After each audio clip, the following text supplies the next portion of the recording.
तो गाइस मैं हूं अंकित और आप देख रहे हैं रेसलिंग फैंस नेटवर्क। तो भाई WWE अनरियल 2 हो चुका है रिलीज फाइनली। अनरियल 1 का रिकैप हमने सबसे पहले किया था एंड सेम हम लोग अभी अनरियल 2 के साथ में करने वाले हैं। बहुत ही लंबी सीरीज है, आप पूरा नहीं देख पाओगे अगर, तो ये वीडियो आपके लिए है बिल्कुल परफेक्ट। जो भी चीज़ें रिवील की गई है अनरियल 2 में वो चीज़ें मैं आपको बताने वाला हूँ एंड बिलीव मी बहुत सी इंसाइटफुल इन्फॉर्मेशन है जिसको सुनने के बाद आप शॉक हो जाने वाले हो। सबसे पहले लिसनर से अपनी बातों को शुरू करेंगे। लिसनर को इन्होंने बिल्कुल भी फीचर नहीं किया था ट्रेलर वगैरह में, टीजर वगैरह में, कहीं पे भी नहीं। लाइनअप में भी लेसनर नहीं थे, लेकिन लेसनर को इन्होंने फीचर किया है एपिसोड में। लेसनर के लिए ज़्यादा कुछ तो नहीं दिखाया, लेकिन हल्के से बिहाइंड द सीन्स दिखाएं। हम देखते हैं कि लेसनर जो है वो बैक स्टेज आते हैं, ट्रिपल एच से गले वगैरह मिलते हैं। पॉल हेमन काफ़ी खुश दिखते हैं। माइकल हेस कहते हैं कि लेसनर जो है WWE के साथ में पिछले 2 साल से एक्टिव नहीं थे, तो लेसनर अब यहाँ पे अनएक्सपेक्टेडली आएंगे तो फैंस का अच्छा रिएक्शन आएगा। उसके बाद दिखाया जाता है कि फैंस किस तरीके से रिएक्ट करते हैं एंड लेसनर के रिटर्न को लेके इतना ही दिखाया गया। ऑब्वियसली ये लोग वो जेल ग्रांट वाली कंट्रोवर्सी में तो नहीं जाने वाले थे,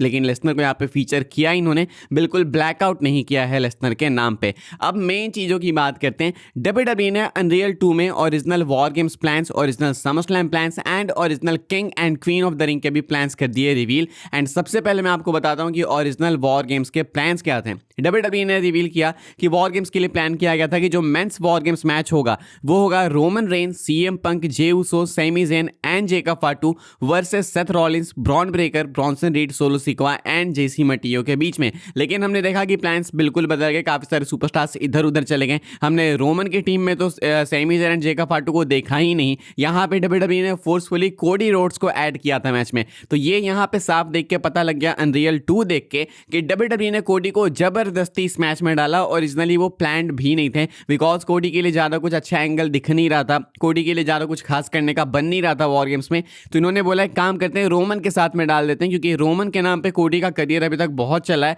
तो रोमन पंक के साथ में कोडी को भी डाल देते हैं। जेकब फाटू तो चलो इंजरी के कारण हटाए गए, सैमी ज़ेन को भी हटाया गया एंड यहाँ पे कोडी रोड्स को डाला गया। तो ओरिजिनली कोडी रोड्स कभी प्लान्ड थे ही नहीं, लेकिन फिर भी आप समझ ही सकते हो बैकस्टेज पॉलिटिक्स। एंड अनरियल 2 में तो बहुत अच्छे से बैकस्टेज पॉलिटिक्स एक्सपोज हुई है अलग अलग सुपरस्टार्स को लेके। अगर हम लोग बात करें ओरिजिनल समरस्लैम प्लान्स की, तो भाई समरस्लैम के भी जो ओरिजिनल प्लान्स वो बहुत ही ज़्यादा खास थे, लेकिन इतना कुछ हमें देखने को मिला नहीं। हालांकि समरस्लैम एक अच्छा इवेंट था, लेकिन स्टिल और बेटर हो सकता था। रोमन रेंस एंड ब्रेकर का एक सिंगल्स मैच प्लान किया गया था, लेकिन इसके अलावा हमें एक टैग टीम मैच देखने को मिला जहां पे रोमन के साथ में जेउस होते। अगेन यहाँ पे जेउसो को जबरदस्ती डाला गया क्योंकि ट्रिपल एच जेउसो पे गिव अप करना नहीं चाह रहे थे। रोमन एंड ब्रेकर का मैच सिंगल्स मैच आपको देखने को मिलता। Sami Zayn and Seth Rollins का मैच प्लान था समरस्लैम के लिए, लेकिन वी ऑल नो कि ये प्लान्स बदल गए बिकॉज सेथ को वो केफे वाली इंजरी हुई। इसके ऊपर तो बहुत अच्छे से बात हम लोग करने वाले हैं अभी आगे जाके, इसलिए वाला मैच स्क्रैप किया गया। वरना originally Seth Rollins and Sami Zayn का मैच प्लान था, जो कि इन्होंने रेसलमेनिया 41 के बाद से टीज करके रखा था। Demon Balor and Dominik Mysterio का मैच प्लान था। जी हाँ, डीमन का रिटर्न सेट था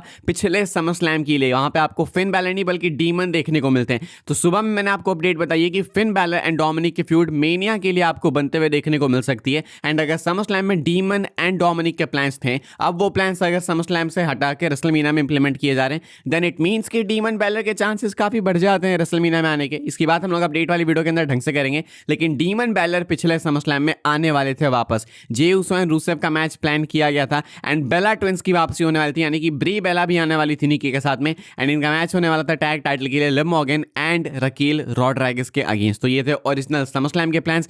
अगर हम लोग बात करें original king and queen of the ring के प्लान्स के बारे में, तो भाई original king of the ring का जो मैच था मुझे पसंद आया था, कोडी एंड ऑर्टन का। लेकिन ओरिजिनली प्लान्स थे कि कोडी रोड्स एंड रूसेव का मैच होगा and queen of the ring के फिनाले में रिया रिप्ली एंड जूलिया का मैच होगा, लेकिन ऐसा कुछ हुआ नहीं। हमने कोडी ऑर्टन का मैच देखा जिससे कि मैं सेटिस्फाइड हूं, लेकिन ये देख के आइडिया लगता है कि WWE वाले 2025 को रूसेव के लिए अच्छा बनाना चाहते थे। उधर भी आपने देखा जे उसो एंड रूसेव का मैच बताया जा रहा था समरस्लैम के लिए, तो रूसेव के लिए स्पेशल होने वाला था पिछला साल, लेकिन हुआ नहीं for some reason, I don't know. Rhea Ripley Giulia का मैच डेफिनेटली कमाल होता है, लेकिन WWE ने इसको स्क्रैप करके जेड कार्गिल एंड आस्का का मैच कराया। तो ये भाई original SummerSlam, original war games and original king and queen of the ring के प्लान्स। WWE बहुत बेटर कर सकती थी इन इवेंट्स को, लेकिन ठीक है। मतलब वॉर गेम्स से मैं ऐसा नहीं बोल रहा कि वॉर गेम्स बेटर हो सकता था इस लाइनअप के साथ में जो मैंने आपको बताया। वॉर गेम्स वैसे भी बेटर था, लेकिन बस इससे आइडिया लगता है कि कोडी रोड्स का इन्फ्लुएंस ट्रिपल एच पे कितना ज्यादा है कि ट्रिपल एच कैसे भी करके कोडी को डाल ही देते हैं। अब हम लोग बात करेंगे सेथ रॉलिंस के इंजरी के बारे में। सेथ के इंजरी को लेकर क्या कुछ दिखाया गया, क्या कुछ रिवील किया गया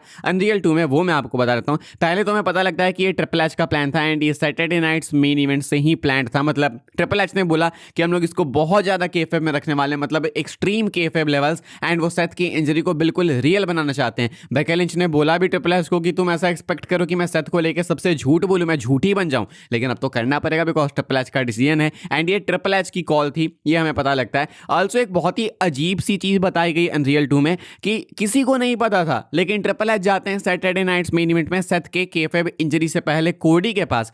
कोडी को कहते हैं कि कोडी, मैं तुमको बताना चाहता हूं कि सेथ रॉलिंस इस शो में इंजर होने वाला है केफेब में, लेकिन वो रियल में इंजर्ड नहीं होगा। मैं तुमको क्यों बता रहा हूं? क्योंकि तुम कंपनी के गाय हो, क्योंकि तुम कंपनी के फेस हो, इसलिए मैं what the fuck you beach. Sorry भाई, ये क्या logic? I am like tired brother, I am like tired. मतलब इसके पीछे क्या लॉजिक है? कोडी का सेथ की कहानी से कोई लेना देना नहीं था, ना ही सीएम पंक से कोई लेना देना था। Just because he is face of the company, वो भी डिबेटेबल है, तुम उसको जाके प्लान्स बता, मतलब इसका क्या लॉजिक है? अगर कोडी इन्वॉल्व होते हैं, आप सीएम पंक को बताते तो समझ आता, सीएम पंक को इन्होंने बताया भी, कोडी को क्यों बताना? अगर कोडी को बताया तो जॉन सीना वहां पे थे, जॉन सीना को क्यों नहीं बताया? जॉन सीना को भी नहीं बताया, अपने रोमन को भी नहीं बताया। Why only Cody Rhodes? And Cody इस इंफॉर्मेशन के साथ करते क्या? लाइक ऐसा आप क्या ऑप्टेन करना चाह रहे थे कोडी को बता के? कोडी को आपने ये बात बताई, कोडी क्या करने वाले थे इस इंफॉर्मेशन के साथ में? और ये चीज आपने बताई, आपने अनरियल 2 में ऐड क्यों किया? अगेन एक नैरेटिव सेट करने के लिए कि डैम भाई, कोडी को तो सब पता होगा, कोडी तो कंपनी का फेस है, बिगेस्ट गाय है।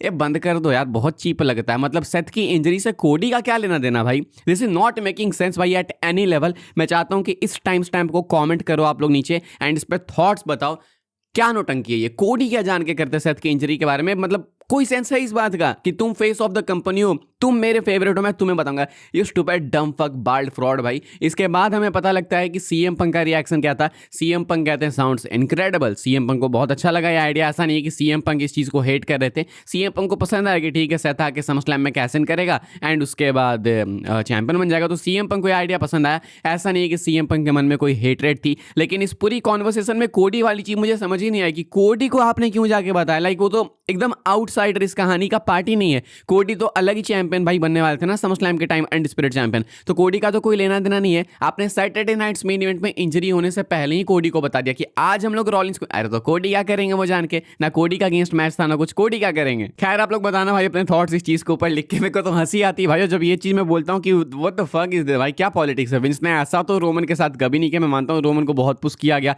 विंस ने बहुत करा, लेकिन ये कब हुआ? जो चीज आपको कॉन्फिडेंशियल रखनी है इन्फॉर्मेशन, तो आप सबके लिए रखोगे। जो लोग इन्वॉल्व है कहानी में, जो मैनेजमेंट में, वही लोग जानेंगे। कोडी ना कहानी में है, ना मैनेजमेंट में है, ना सेथ के रियल लाइफ कोई बहुत अच्छे ऐसे खास वाले दोस्त थे जो कि कंट्रीब्यूट करने वाले इस कहानी में, तो कोडी को क्यों बताना अपने थॉट्स आप लोग। बेकी लिंच की बात करेंगे। बेकी लिंच ने रिवील किया कि ये जो अभी इनका कॉन्ट्रैक्ट चल रहा है, ये इनका आखिरी डब्ल्यूडब्ल्यूई कॉन्ट्रैक्ट हो सकता है। वो ऐसा कंसीडर कर रही है कि वो अब अपने डब्ल्यूडब्ल्यूई रन को एंड करें, डब्ल्यूडब्ल्यूई से रिटायर हो जाएं। तो ये एक ब्रेकिंग न्यूज़ है। बेकी लिंच भी अपने रिटायरमेंट की तरफ आगे बढ़ते हुए दिख रही हैं। ये बेकी लिंच का आखिरी डब्ल्यूडब्ल्यूई रन हो सकता है, ये बेकी ने खुद ही रिवील किया। एले नाइट की बात करेंगे। अनरियल 2 देख के जेन्युइनली लग गया आइडिया भाई कि triple H is not a big fan of LA Knight. LA Knight से बहुत ज्यादा ट्रिपल एच खुश रहते नहीं, एंड बेचारे एले नाइट को देख के जो दया आई भाई, एले नाइट को इन्होंने मनी इन द बैंक में एक बार फिर से स्क्रू किया। 3 years in a row Seth Rollins mister money in the bank बने एंड एले नाइट काफी क्लोज थे इस बार जीतने के लिए, लेकिन नहीं जीते। क्या बोलते हैं ट्रिपल एच भाई एले नाइट को समझाने के लिए, एले नाइट के मन को बहलाने के लिए? मैं आपको बताता हूँ। ट्रिपल एच एले नाइट को पूरा सीक्वेंस बताते हैं कि ऐसे ऐसे होगा, सेथ रॉलिंस तुम्हारे टांग को खींचेगा, तुम सेथ के टांग को खींचोगे, फिर तुम उसको अटैक करोगे, देन वो तुमको स्टॉम्प लगाएगा एंड उसके बाद वो ब्रीफ केस जीत जाएगा। तुम इतने क्लोज पहुंचोगे लेकिन तुम जीतोगे नहीं। एंड जब ये ट्रिपल एच बोल रहे होते हैं भाई, तो एले नाइट के फेस पे जो एक्सप्रेशंस होते हैं वो देख के इतनी दया आ रही कि भाई ये बंदा लगातार तीसरे साल स्क्रू होने वाला है एंड तुम लिटरली उसके मुंह पे बता रहे हो कि आखिर एंडिंग ऐसी क्यों थी, एंडिंग ऐसी क्यों है।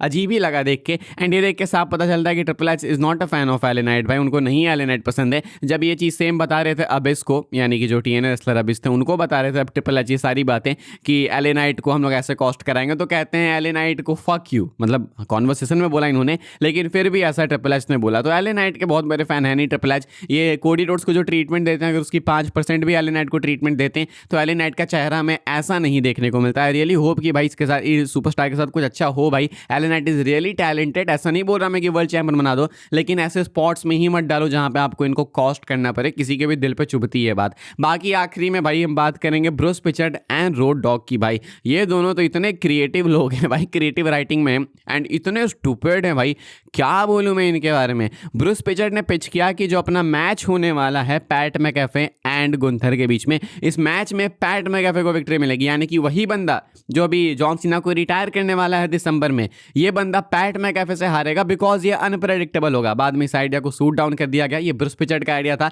एंड रोड डॉग कहते हैं कि हम लोग चेल्सी ग्रीन को बनाएंगे विमेंस यूएस चैंपियन। तो ट्रिपल एच पूछते हैं कि यूएस चैंपियन बनाने के बाद हम लोग करेंगे क्या इसके साथ में, मतलब क्या चैलेंजेस ला सकते हैं हम लोग, क्योंकि ऑलरेडी काफी सारे चैलेंजेस को पहले फेस कर चुकी है, वही ओल्ड फेसेस हैं। अगर इसके ऊपर किसी को फेस करेगी तो अगेन उसको हार नहीं होगा, तो then what's the point of her winning. तो कहते हैं road dog actually I understand, मुझे नहीं पता। कहते हैं मतलब राइटिंग टीम में है, एक आइडिया भी पिच कर रहे हैं, जब एक फॉलोअप क्वेश्चन आता है तो कहते हैं मुझे तो पता ही नहीं कि चेल्सी ग्रीन को चैंपियन बना के करना क्या है, मुझे पता ही नहीं। तो ये है फिलहाल क्रिएटिव रूम का प्रोसेस भाई, राइटिंग टीम का प्रोसेस। इतने क्लूलेस हैं ये लोग। क्या बोलना चाहोगे भाई इसके बारे में कमेंट करके बताना। बाकी अनरियल 3 भी अनाउंस हो चुका है, ये डेट तो नहीं बताई इन्होंने, लेकिन इसी समर यानी कि आप एक्सपेक्ट कर सकते हो कि समर स्लैम के अराउंड, नहीं तो समर स्लैम के बाद आपको देखने को मिल सकता है अनरियल 3। एंड फिलहाल अनरियल 2 का ये है कंप्लीट रीकैप। सबसे वर्स्ट चीज़ भाई पूरे एपिसोड में मुझे ये लगी कि आपने सेथ की इंजरी के बारे में कोडी को बताया, जिसका कोई लेना देना नहीं था। डैम इट भाई, डैम इट भाई। बाकी अभी के लिए इतना था भाई, कुछ बहुत ही मेजर अपडेट्स है मेरे पास जो कि मैं अगली वीडियो में जल्दी ही शेयर करने वाला हूँ।